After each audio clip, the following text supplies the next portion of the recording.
Hello, welcome to Last Food and Barbecue. Let's make keto stir fry. First off, you have a 6-pound sirloin. This has got some silver skin and a little bit of excess fat on it, so I'm just trimming that off. Of course, I'm not going to cook 6 pounds. I'm just going to use just over a pound, maybe a pound and a half. And what I'll do, I'll trim it and then I'll cut off a piece.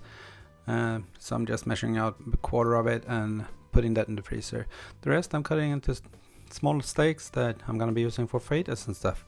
Anyway, into vacuum bags and into the freezer. Okay, in my wok I'm melting a little bit of coconut oil, adding 1 pack or I don't know 3 ounces of bacon cut up into little pieces, 4 tiny onions, so that's about 1 onion, browning that, blanching it, and then adding halved Brussels sprouts. That's about a cup and a half, and 1 cup of cut up cabbage that I'm adding, that I want in there as well, just to fill it out.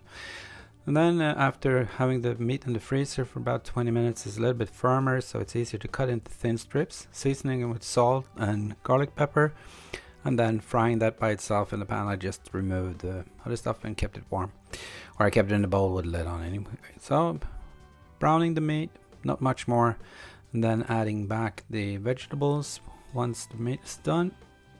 And the last addition to this is 1 tablespoon of Japanese soy. It's a better lower carb soy than the Chinese one, and I like it. There we go.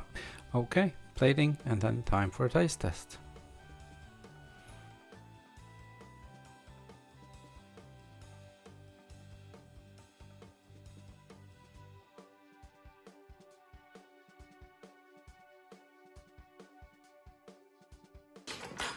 There we go, some keto stir fry, cabbage, onion, some sirloin.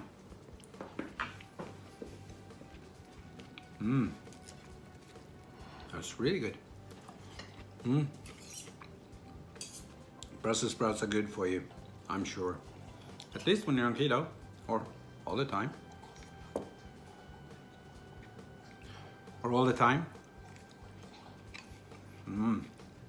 Really good. I'm gonna enjoy this. Happy weekend. Thank you for watching. Bye.